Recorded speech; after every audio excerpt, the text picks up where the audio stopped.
장로교회 창시자 깔뱅은 그의 대표적인 저서인 기독교 강요에서 인간은 하나님의 형상이 파괴되고 삭제되었으며 너무 심각하게 타락하여 남은 것이라곤 오직 끔찍하고 추악한 모습뿐이다 라고 말했습니다. 이 말씀처럼 세상은 창조주 하나님의 손에서 선하게 창조되었음에도 불구하고 우리는 너무도 비참하고 추하며 죄악으로 가득 찬 세상을 살아가고 있습니다. 연일 보도되는 뉴스는 사기와 도덕질, 살인과 강도, 성추행과 성폭력 등 온갖 종류의 폭력의 소식을 전하고 있습니다. 뿐만 아니라 정치적으로는 정책과 이념의 차이로 인한 분열과 정쟁, 그리고 테러와 국가 간의 전쟁의 소식을 매일 접하고 있습니다. 그래서 사도 바울은 로마서 1장에서 인간의 죄성에 대해서 이렇게 말씀하고 있습니다. 우리는 모든 불의, 추악, 탐욕, 악의가 가득한 자요, 시기, 살인, 분쟁, 사기, 악독이 가득한 자요, 수근수근하는 자요, 비방하는 자요, 교만한 자요, 자랑하는 자요, 무정한 자요, 무자비한 자라. 이렇게 인간의 죄성에 대해서 지적하고 있습니다. 그래서 오늘은 우리의 실존의 모습을 통해 죄의 본질이 무엇인지, 그리고 죄로부터 자유한 예수 그리스도의 모습을 통해서 참 인간의 모습이 무엇인지 하나님의 말씀을 통해 생각해 보고자 합니다. 오늘 창세기 3장 말씀에 의하면 죄는 최초의 인간 아담으로부터 시작된 것으로 이야기합니다. 최초의 인간 아담은 하나님이 금하신 에덴 동산의 선악을 알게 하는 나무의 열매를 하와로부터 건네받아 함께 먹습니다. 그리고 그들의 눈이 밝아져 자신들은 벗은 줄을 알게 됩니다. 그래서 그들은 무화과 나뭇잎을 엮어서 치마로 삼고 하나님의 낯을 피하여 동산 나무의 사이에 숨게 됩니다.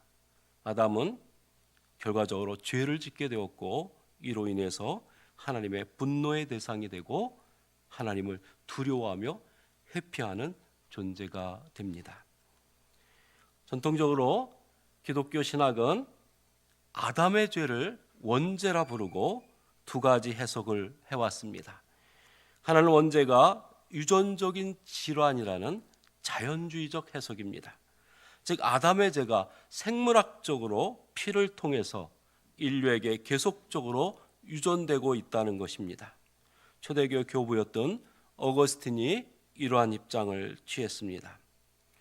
다른 하나는 원죄는 아담의 행위를 그의 후손들인 인류가 사악하게 모방하고 있다는 도덕주의적 해석입니다.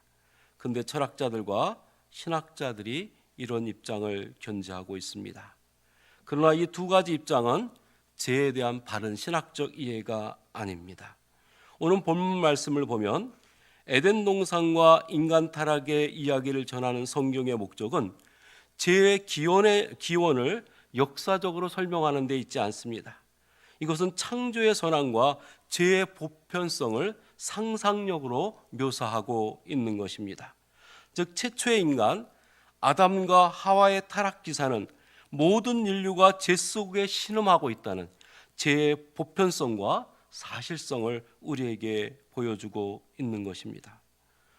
미국의 정치 철학자인 한나 아렌트는 예루살렘의 아이히만이라는 책에서 악의 평범성이라는 개념을 이야기합니다.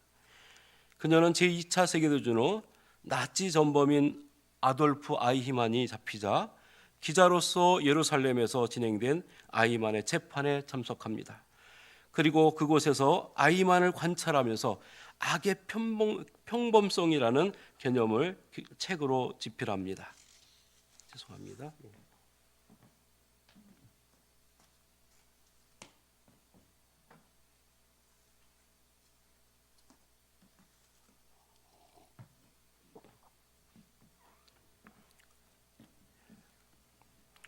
수많은 학살을 자행한 아이만은 개인적으로는 매우 친절하고 선량한 사람이었습니다. 그런데 어떻게 그런 사람이 엄청난 악을 자행했을까? 이 물음으로부터 출발해서 결론을 내는 것이 악의 평범성입니다. 즉 악의 평범성이란 자기가 하고 있는 일에 의문을 제기하지 않는 평범한 사람이 부당한 권위에도 의문을 제기하지 않고 그 권위에 동조되어 언제든지 악을 저지를 수 있는 잠재성을 지니고 있다는 것입니다. 한나 아렌트는 독일의 아우슈비츠 수용소에서 매일 하루에 유대인 2,000명씩 죽어가고 있을 때 이들을 독살하고 화구에 넣어서 화장을 한 사람들이 놀라웠게도 60대 이상의 독일의 퇴직 공무원, 퇴직 교사라는 사실에 놀라움을 금치 못합니다. 사실 60대 이상의 퇴직 공무원과 퇴직 교사들은 평범한 사람들이었습니다. 이들도 처음에는 멀쩡한 유대인을 죽이는 것을 꺼려했답니다. 그러나 상부의 지시와 비좁은 수용소에서 오물을 뒤집어 쓰고 있는 처참하게 짐승과 같은 유대인을 보면서 이들을 사람으로 보지 않기 시작했다는 것이죠. 그래서 이 평범한 퇴직 공무원과 교사들은 이성이 묻어지고 무감각해지면서 일상적으로 학살을 자행했다는 겁니다. 예전에 제가 한국학중앙연구원에서 민주화운동 인사들에 대한 구술 체록의 연구자로 참여한 적이 있습니다. 그때 제가 어떤 목사님에 대한 민주화운동 구술 체록을 받았는데 그 목사님께서 감옥에서 고문당한 일에 대해서 제가 질문을 했습니다. 그때 그 목사님께서 놀라운 증언을 하나 해주셨는데 그 증언에 의하면 고문을 가하는 중앙정보부 요원들이 고문 기술자들이 상당수가 기독교인이었다는 겁니다. 그들은 고문을 가하면서 당하는 사람의 고통에는 아랑곳하지 않고 잡담을 하면서 본인의 아들의 대학 입시에 대해서 서로 이야기하면서 그러면서 고문을 가하더라는 것입니다. 한나 아렌트와 이 목사님의 증언은 죄악이 얼마나 우리의 일상 속에 침투되어 있는지, 인간성 자체가 죄의 포로로 잡혀 있는 상황인지를 우리에게 알려줍니다. 따라서 창세기 3장 아담의 타락의 이야기는 우리의 실존이 죄의 보편성과 사실성 속에 있다는 고백입니다.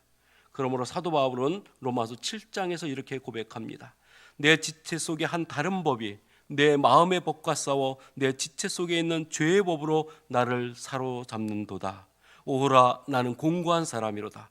이 사망의 몸에서 나를 누가 건져내랴.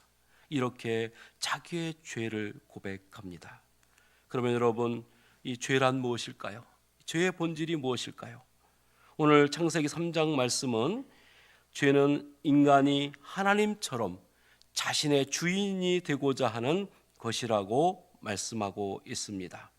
창세기 1장 27절은 인간이 하나님의 형상대로 창조되었다고 말합니다.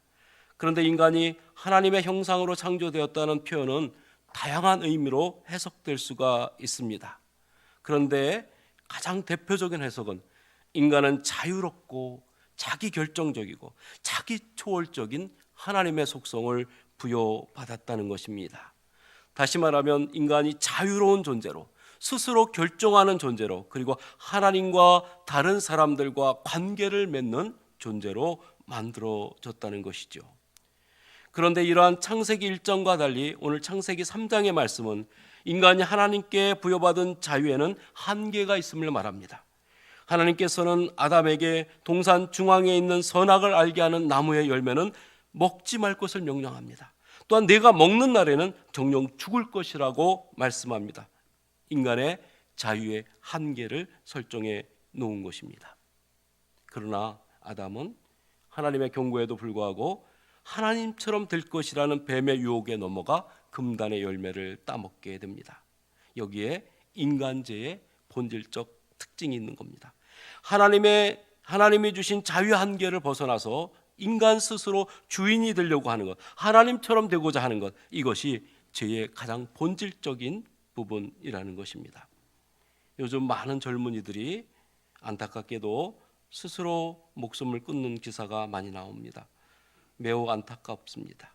그런데 기사의 내용을 자세히 보면 목숨을 끊은 사람들이 대부분 인생의 주인이 자신이라고 생각해서 결행을 하게 됩니다.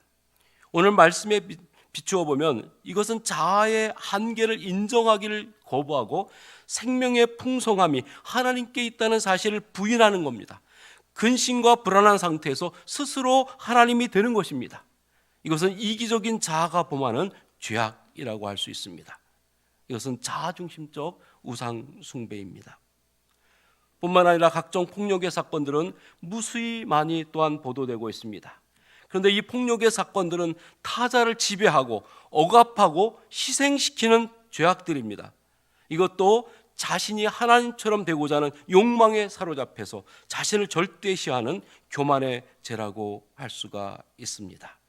그러므로 우리는 죄의 가장 본질적인 부분은 스스로 자유를 극대화하고 하나님처럼 되려고 하는 것이 인간의 본성이 죄의 가장 근본적 속성이라는 사실을 오늘 본문의 말씀에서 우리에게 가르쳐 주는 겁니다. 그러면 이런 제약된 본성에서 우리가 벗어나서 참 인간의 모습을 어떻게 하면 얻을 수 있을까요? 오늘 성경 말씀은 우리가 예수 그리스도의 말씀과 또한 모습을 통해서 우리가 참된 인간의 모습을 볼 수 있다고 말씀합니다. 첫째로 참된 인간은 죄로부터의 회개를 경험한 자입니다. 예수님은 마가복음 1장 15절에서 공생애를 시작하면서 때가 찼고 하나님 나라가 가까이 왔으니 회개하고 복음을 믿으라고 말씀하십니다. 예수님은 하나님 나라에 들어가기 전에 그 조건으로 먼저 메타노이아, 곧 죄로부터의 회개를 요청하고 있습니다. 인생의 자기 중심적 삶의 방향에서 돌이켜서 하나님 중심의 삶으로 먼저 돌아오라는 것입니다. 우리가 잘 아는 구약의 다윗은 비록 위대한 왕이었지만 실수와 죄가 많았던 인물입니다. 그럼에도 불구하고 그가 이스라엘의 위대한 왕으로 존경을 받는 이유는 그가 회개 사람이었기 때문입니다. 우리가 잘 아는 대로 다윗은 우리아의 아내 밧세바를 취하여 자신의 아내로 삼습니다. 그리고 우리아를 전쟁의 최선봉에 세워서 죽음에 이르게 합니다. 엄청나게 큰 죄를 다윗이 저질렀습니다. 그럼에도 불구하고 성경은 다윗을 위대한 하나님의 사람으로 이야기합니다. 왜 그럴까요? 그것은 선지자 나단이 그의 죄를 지적하자 다윗은 철저하게 하나님 앞에 자기의 죄를 고백하고 밤새 엎드려 죄의 용서를 하나님께 구했다는 사실입니다. 결국 회개하여 하나님으로부터 용서를 받게 됩니다. 회개는 하나님 나라에 들어가기 위한 하나님의 종말론적 부름입니다. 그러므로 우리가 참된 사람이 되기 위해서는, 참된 인간으로 살기 위해서는 먼저 우리의 자기중심적 우상숭배의 삶에서 하나님 중심으로 우리가 방향을 전환하는 과정이 먼저 있어야 된다는 겁니다. 두 번째로 참된 인간은 예수님처럼 자기 제한을 하는 사람입니다. 예수님은 하나님의 아들이셨지만 종의 몸으로 이 땅에 오셨습니다. 그리고 십자가에 달려 돌아가심으로 스스로 자신을 버리십니다. 그런데 사실은 하나님께서도 이미 창조 때부터 엄청난 자유를 가지고 계심에도 불구하고 피조물을 위해서 스스로 자신의 자유를 제한하십니다. 인간을 자유롭게 하기 위해서 자신의 전능한 능력을 자기 제한합니다. 예수님은 바로 이 성육신을 통해서 자기를 제한함으로 인간이 되시고 십자가에서 인류를 구원하시게 되는 겁니다. 그래서 오늘 빌립보서 2장 6절에서 8절은 바로 예수님의 자기 제한, 자기 비하, 바로 케노시스의 말씀을 기록하고 있는 것입니다.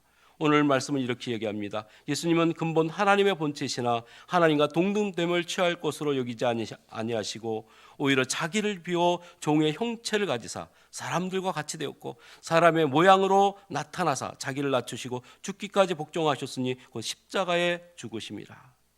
이 하나님의 자기 제한은 세계 창조와 함께 시작되고 아들인 예수 그리스도의 성육신과 십자가에서 완성되게 되는 겁니다. 그러므로 우리가 진정한 그리스도인으로 산다는 것은 우리가 그리스도를 통한 자유를 얻었지만, 하나님의 자유가 우리에게 주어졌지만 스스로 타자를 위해서 자기를 제한하면서 살아가는 것입니다. 우리 한국교회에 이런 참된 인간의 모습을 보여준 많은 위대한 하나님의 사람들이 있습니다. 그 가운데 우리가 잘 아는 대로 일제강점기 때 신사참배에 참여했던, 그래서 순교한, 거부했던 위대한 목사님들이 많이 있죠. 그 중에서도 우리가 잘 아는 주기철 목사님이 계십니다. 제가 주기철 목사님의 손자인 추승중 목사님에게 직접 들은 얘기를 여러분에게 말씀드리겠습니다. 주기철 목사님께서 신사참배 거부로 평양의 형무소에 투옥이 됩니다. 사모님께서 면회를 하기 위해 형무소를 찾아갔습니다. 그때가 한겨울이라 너무 날씨가 추워서 솜을 두둑하게 누빈 내복을 건네드렸습니다. 그리고 며칠 후에 다시 사모님께서 주기철 목사님께 면회를 가셨답니다. 근데 주 목사님께서는 사모님을 보시자마자 매우 짜증스러운 얼굴로 하시는 말씀이 제발 속옷을 지어주지 말라고 부탁하더라는 겁니다. 이유인즉슨 주 목사님께서 일본 경찰에 의해 취조와 악랄한 고문을 받다가 정신줄을 놓으면 일본 경찰이 정신을 차리라고 물을 양동이로 주 목사님께 부었답니다.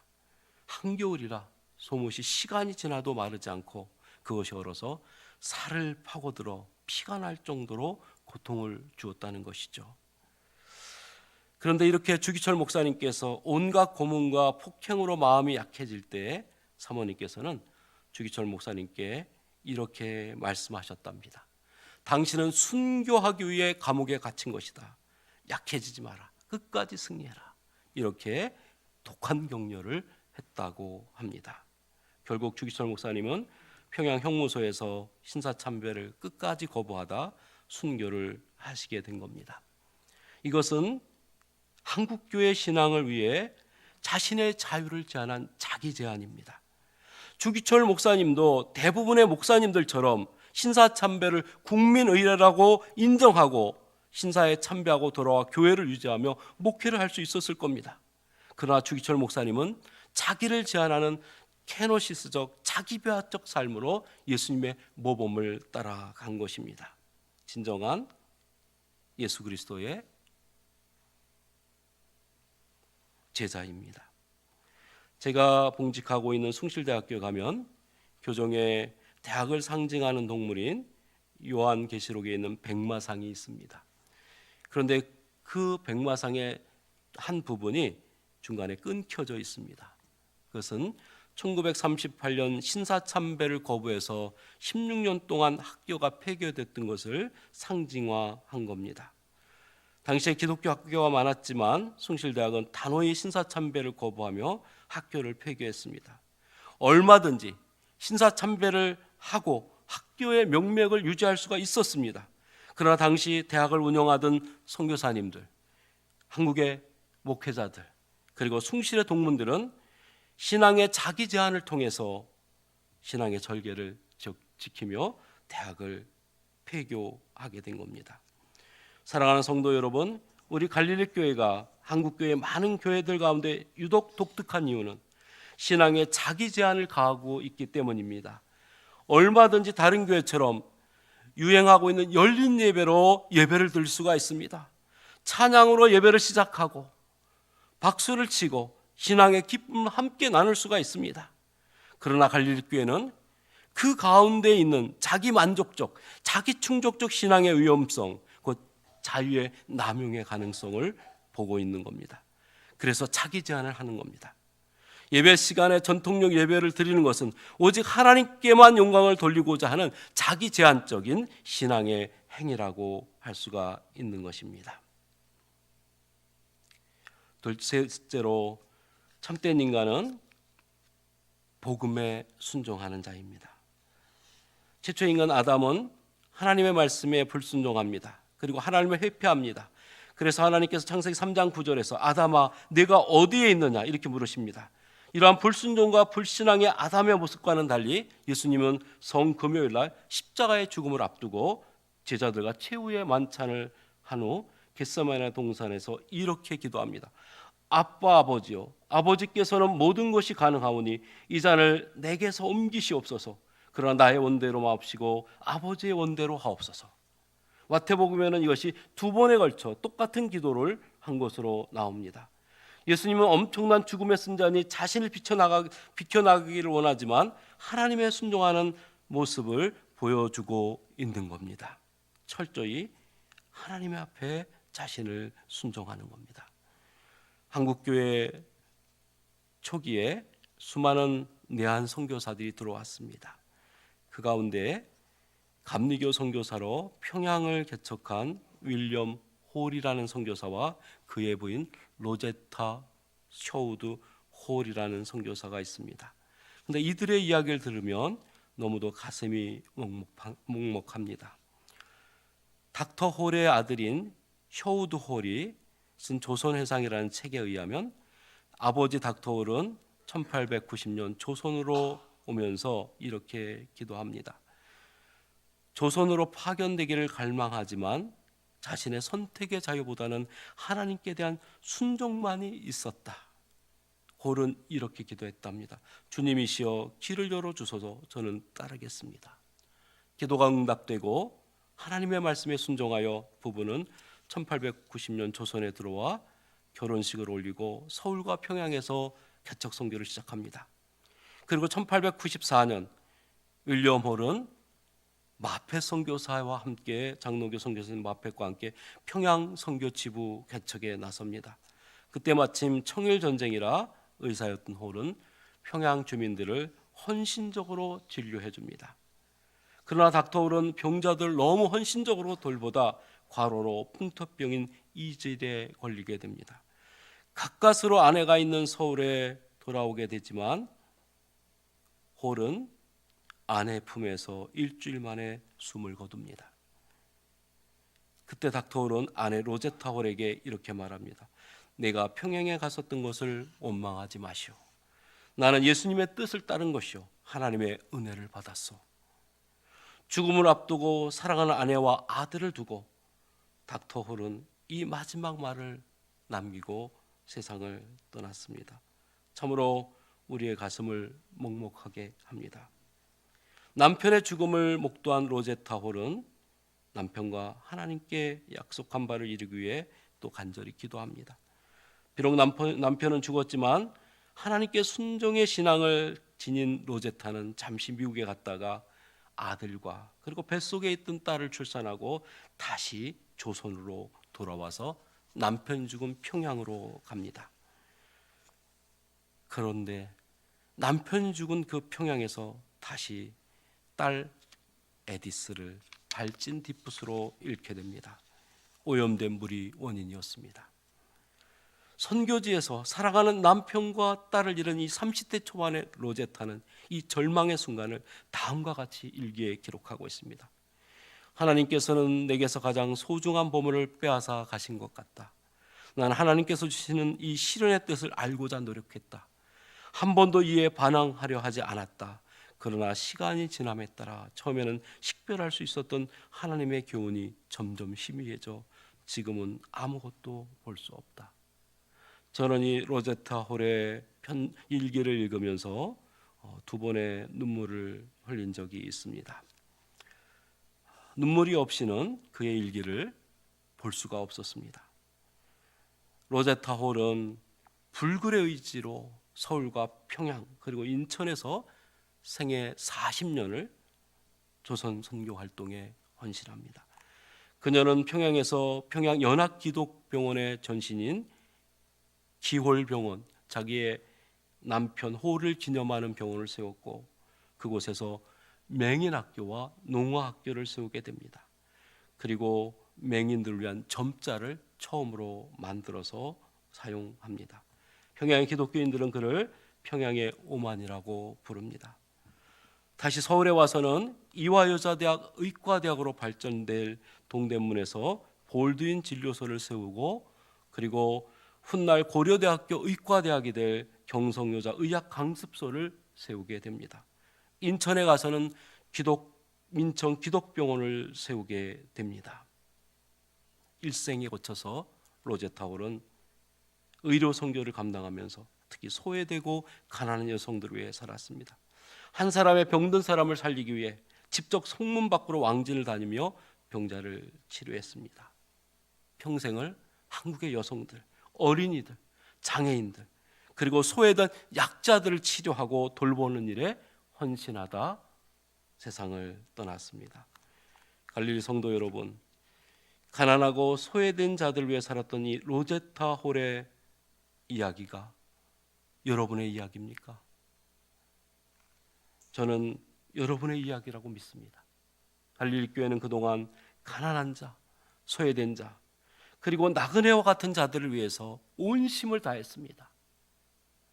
그래서 한국 교회의 모범이 되고 하나님께 참 순종하는 교회로 많은 곳에 알려지게 되었습니다.